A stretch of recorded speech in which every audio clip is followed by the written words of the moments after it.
बिस्मिल्लाहिर्रहमानिर्रहीम, अस्सलाम वालेकुम। तो कैसे हैं आप लोग? आई होप बिल्कुल ठीक ठाक होंगे और बहुत ही मज़े में होंगे। मैं भी अल्हम्दुलिल्लाह बिल्कुल ठीक हूँ।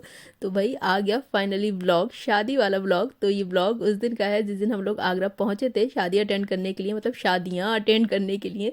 तो ये पहली शादी है जिसको हमने आज अटेंड करना है, मतलब आज से ही अटेंड करना है। तो ये मेहंदी का दिन है और हम लोग इस दिन पहुँचे थे आगरा। तो बस आगरा पता ही नहीं चला कि हम लोग कब पहुंच गए। मतलब पूरी रात मैंने जाकर पैकिंग की थी। उसके बाद जब हम ट्रेन में बैठे हैं और मुझे जो नींद आई है ना, तो बस आगरा पहुंचते टाइम ही मेरी आंख खुली है। और बस मैंने फिर थोड़ा सा क्लिप ले लिया था और अभी हम उतर गए थे राजा की मंडी स्टेशन पर। और सामान इतना ज़्यादा था कि मतलब बिना कुली के काम चलना ही नहीं था। तो शादान बेचारा मुझे रात को लेने आया था और अब बस सुबह हम लोग निकल गए थे। और क्योंकि अकेले आना थोड़ा सा मुश्किल था, हस्बैंड नहीं आ पा रहे थे। वो कल आएंगे, नेक्स्ट डे आ गए थे, लेकिन सेम डे नहीं आ पाए थे। और ये बस उसी दिन का शाम, मतलब उस दिन की शाम का क्लिप है जब हम लोग मेहंदी के लिए जा रहे थे। और मेहंदी में मैंने ये अपना भोपाल वाला जो ड्रेस है वो पहना था। बहुत ही प्यारा ड्रेस है ये, बहुत अच्छा लगता है मुझे। और मुझे इतने प्यार से गिफ्ट किया गया है भाई मेरी ससुराल वालों की तरफ से, तो मुझे और भी ज़्यादा अच्छा लगता है। तो बस ये मेहंदी का दिन है और हम लोग मेहंदी के लिए निकल रहे थे और हम लोग पहुंच गए मेहंदी में। तो हमारे यहाँ मेहंदी कुछ इस तरह की होती है। मेहंदी जो होती है ना, वो मतलब लड़की वाले लड़के वालों के घर लेकर आते हैं और फिर मतलब अभी आप आगे देखेंगे कि दुल्हन की बहन जो है वो दूल्हा की मेहंदी लगाती है। इस तरह का हमारे यहाँ शुरू से मैं देखती आ रही हूँ, लेकिन बड़ा उल्टा पुल्टा सा लगता है मुझे कि मतलब मेहंदी दूल्हा की क्यों लगाई जाती है, आई डोंट नो, लेकिन बस लगाते हैं। हमने हमेशा से देखी है और लगी चली जा रही है। तो बस ये मेहंदी का दिन है और मतलब जो भी दूल्हे के लिए गिफ्ट होते हैं, सामान होता है, जो भी कुछ होता है, वो इसी दिन मतलब दूल्हे के घर पे पहुंचा दिया जाता है, मिठाई और ये सब। और तो ये उसी दिन का क्लिप है। और ये शादी किसकी है? ये शादी है मतलब मेरी भांजी की और हस्बैंड के भांजे के साथ हो रही है। तो मतलब ससुराल की और मायके की दोनों ही तरफ की शादी है। तो भाई शादी बड़ी इंपॉर्टेंट थी हमारे लिए ये वाली, तो आना ही था इसमें। वैसे तो मैं बहुत ही कम शादियां अटेंड कर पाती हूँ, चाहे वो मायके की हों या ससुराल की हों, लेकिन अब मुझे लगता है कि बिज़ी तो सभी हैं, सभी की लाइफ बिज़ी है, सभी का ऑफिस है, स्कूल है, किसी का काम है। तो इन्हीं सब चीज़ों में से ही तो टाइम निकालना है अपने आपस की रिश्तेदारियों के लिए, मिलने जुलने के लिए। तो अगर आप जैसा करने लगते हैं, सोचने लगते हैं, तो अल्लाह पाक फिर वैसे ही असबाब बना देते हैं और फिर वैसे ही चीज़ें मैनेज होने लगती हैं। तो हमने भी नहीं सोचा था कि हम इतने दिन के लिए शादियों में जाएंगे और इन सबको अटेंड करेंगे, लेकिन जब सोचा तो अल्लाह पाक ने वैसे करवा दिया। तो अब ये शुरू हो गई थी ना मेहंदी की रस्म, जो मतलब एक्चुअली मेहंदी की रस्म होती है हमारे यहाँ कि दुल्हन की जो बहन होती है ना, वो दूल्हा के हाथ में एक छोटी सी मेहंदी लगाती है, थोड़ी सी। तो उसके लिए फिर वो उन्हें गिफ्ट देते हैं, मतलब जो भी वो देना चाहें।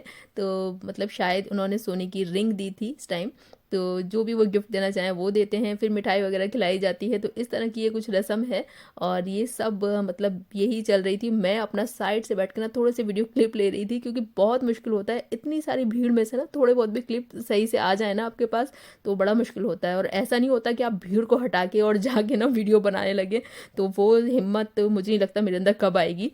तो बस ये मैंने थोड़े बहुत क्लिप लिए थे। तो बड़े अच्छी सी रस्म लगती तो है ये, लेकिन है बड़ी, मुझे लगता है कि उल्टी पुल्टी सी ना, कि मतलब मेहंदी जो दूल्हा की लगाई जाती है। लेकिन खैर अब ये चलती चली आ रही है और पता नहीं कब तक चलेगी हमारे यहाँ। ये बहुत ही प्यारा सा जो प्लेटर टाइप का है ना मेहंदी वाला जो डेकोरेट किया हुआ है, ये मतलब मेरी छोटी वाली भांजी ने ही किया था।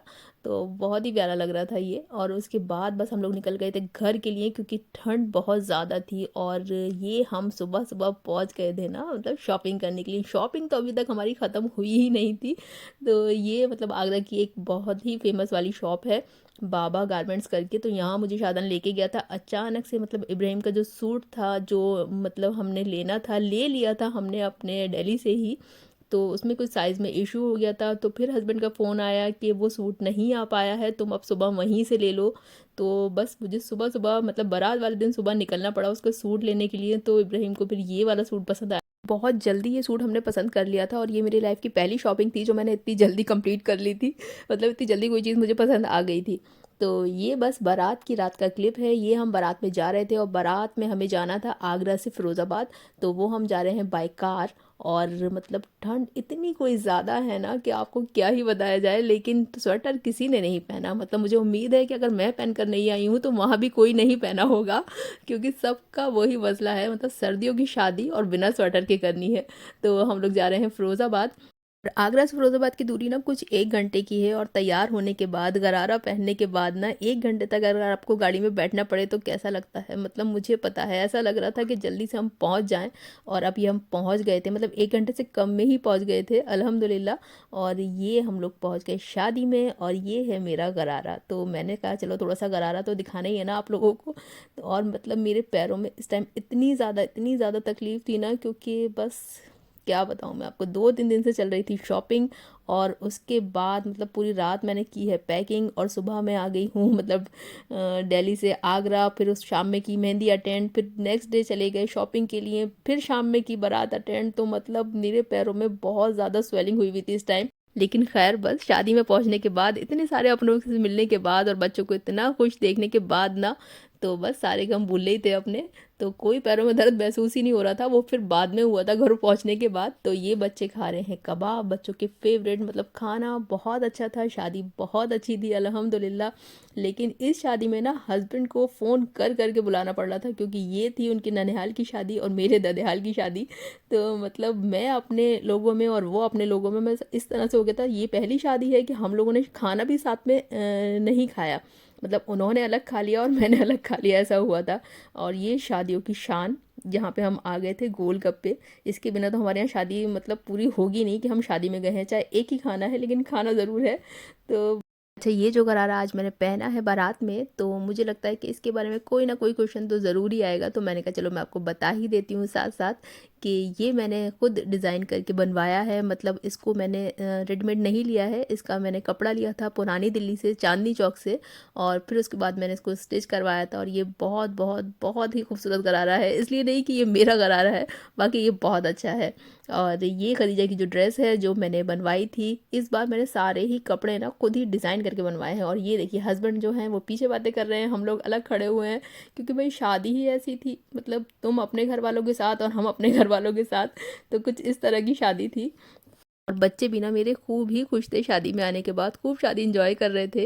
क्योंकि जब हम लोग छोटे थे ना तो हमारे यहाँ खूब ही शादियाँ होती थी। मतलब हर एक साल के बाद कोई ना कोई शादी। इतना बड़ा ख़ानदान अल्हम्दुलिल्लाह, इतने सारे कज़न्स हम लोग, कभी किसी की शादी है, कभी फूफो की शादी है, कभी ताया की शादी है। लेकिन इन बच्चों के साथ ऐसा नहीं है। ये बहुत ही छोटा सा इनका ख़ानदान है। और बहुत कम लोग हैं, बहुत कम शादियों में जाते हैं, अटेंड करते हैं। तो बस शादी में आने के बाद ना, और शादियों के जो जितने भी रिचुअल्स हैं ये सब देखने के बाद ना, ये बच्चे बड़े हैरान हो जाते हैं। अरे अम्मा ऐसे होता है शादी में, अरे अम्मा वैसे होता है शादी में।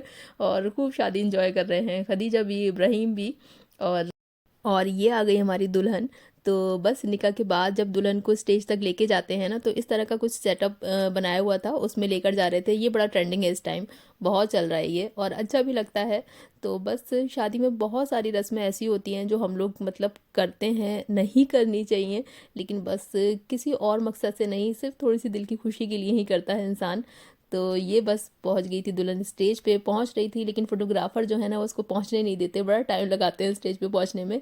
तो ये बस वही सीन चल रहा है। और इसके बाद बस होगा थोड़ी देर बाद रुखसती का टाइम। और ये वाला वो टाइम होता है कि इस टाइम को देखने वाली हर लड़की को ना, इस टाइम जिसकी शादी हो गई होती है उसको अपना टाइम ज़रूर याद आता है। चाहे उसकी शादी को 10 साल हुए हों, 5 हुए हों, 15 हुए हों, 20 हुए हों, लेकिन उसको याद आ ही जाता है। क्योंकि ये टाइम ही ऐसा होता है हर माँ बाप के लिए, हर लड़की के लिए। मतलब इतना ज़्यादा इमोशनल, इतना ज़्यादा भारी टाइम मुझे नहीं लगता कि कोई और सा होता होगा। कि मतलब अब हमने अपने घर से जाना है, तो वो वाला तब नहीं याद करना मुझे। तो खैर बस मैंने कहा चलो एक गरारे का लुक पूरा दिखा देती हूँ आपको। उसके बाद हमने निकलना था, क्योंकि ठंड इतनी ज़्यादा हो गई थी कि बस खैर।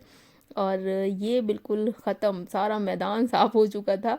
और बस हम लोग विदा का टाइम हो ही रहा था, उससे बस थोड़ी देर पहले हम लोग निकले थे, क्योंकि हमने अपनी गाड़ी से जाना था और सबको पहुंचना आगरा ही था। बारात जो है वापस आगरा ही जानी थी।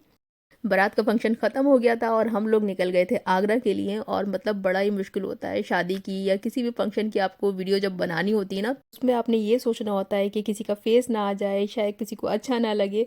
तो बहुत मुश्किल होता है वीडियो बनाना, और उससे भी ज़्यादा मुश्किल होता है इसको एडिट करके डालना। मतलब समझ में नहीं आ रहा होता कि क्या रखा जाए, क्या हटाया जाए। और ये हमें रास्ते में इतना कोई ज़्यादा कोहरा मिला था ना कि बस सामने के 2 कदम कभी दिखाई नहीं दे रहा था, और गाड़ी चल रही थी 10 और 20 पे, मतलब खिसक रही थी गाड़ी। लेकिन खैर अल्लाह पाक ने हमें खैरियत से पहुंचाया। बारात का ये व्लॉग अच्छा लगा तो प्लीज़ लाइक एंड सब्सक्राइब, और तैयार रहिएगा वलीमे के लिए। अल्लाह हाफिज़।